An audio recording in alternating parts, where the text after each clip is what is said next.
Rarely do I get to raise the podium level, but I'm going to take great pleasure in doing that. Thank you. Yes, that's right. It was too low for me. Everybody knows that for the record.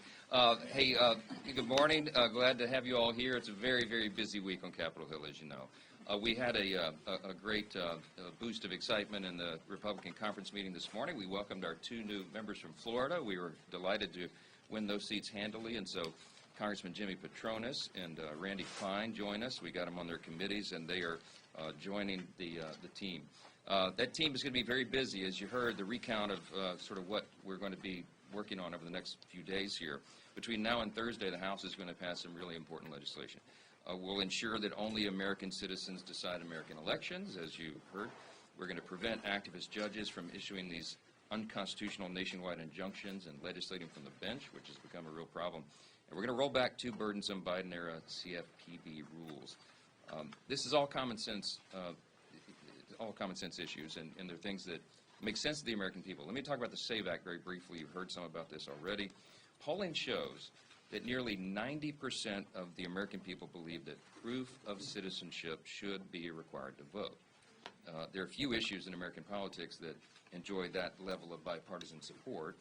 This should pass with a massive bipartisan margin, but watch, it won't. The Democrats are contorting themselves into a pretzel trying to justify some sort of vote against this. Last year they argued we were too close to a federal election to make voting changes, and then they said that non-citizens don't actually vote, and then they said the SAVE Act will somehow result in voter suppression. All that was total nonsense. Now they're claiming that the SAVE Act disenfranchises married women who change their last names. I mean, it's absurd. What they're trying to do is protect the ability of non-citizens to participate in our elections. Plain and simple, that's what this is about. And we know it's a crisis because the last administration, as we all well know, opened the border wide, and we had, by some counts, 20 million illegal aliens come into the country, right? There's no mechanism in federal law, in current law, that requires states to prove citizenship. So even though it is currently against the law, only U.S. citizens should decide U.S. elections, there's no way to make sure that's actually happening. So the SAVE Act is so critically important. It follows common sense, and the American people are with us. The Democrats, I predict, will not be, and they're going to have to answer for that. Let me talk about reconciliation. You heard a lot about this.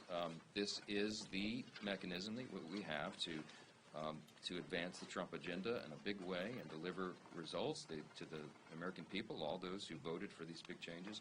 And this week, we're working in the House to advance the Senate's amendment to our budget resolution, as you know. Just to recount this, we've been working on this for over a year. We started this process well before most of the people in this room agreed with us that we would have this moment of unified government where we would have Republican majorities in the House and Senate, and of course the White House as well. And so we started that process. I want to make 4 important points about the Senate's amendment to our House resolution. Number one, the budget resolution is not the law. Okay, all this does is it allows us to continue the process, begin drafting the actual legislation that really counts, and that's the one big beautiful bill. Number two, the Senate amendment makes no changes to the reconciliation instructions that we put into the budget resolution. So our objectives remain intact. Number three, any final reconciliation bill has to include historic spending reductions that we included in our resolution, while also safeguarding essential programs. And you've heard a commitment from us over and over that will happen, and the President has said it himself over and over as well. The fourth point is that reconciliation will be a collaborative process between the House and Senate. You're going to see the Republican Party and both chambers working together as one team. I know that's a rare occasion, and people don't really know what that looks like, but we're actually going to do it this time. The House is not going to participate in an us versus them charade. We won't do it. To secure and accomplish our mission, we've got to be working together and rowing in the same direction, and I'm fiercely committed to doing that, and so is Leader Thune and our members on both sides. Passing this amendment just allows us to get off the sidelines and get on the field and start this game. It's the kickoff, so to speak, with one of my football metaphors, and we've got to get this done. Republicans have an historic, once-in-a-generation opportunity to deliver relief to hardworking families and set our country back on the path of prosperity. The American people desperately need us to take this action, and we will. As we wrote in a letter to our conference this weekend, time really is of the essence. There's a lot of pressure points that are outside of our control but are forcing this action. We're months away from the X-date on the debt limit. The border security resources are being diminished. Markets are unsettled. And the largest tax increase in American history is set to hit families and businesses at the end of this year if we do not act.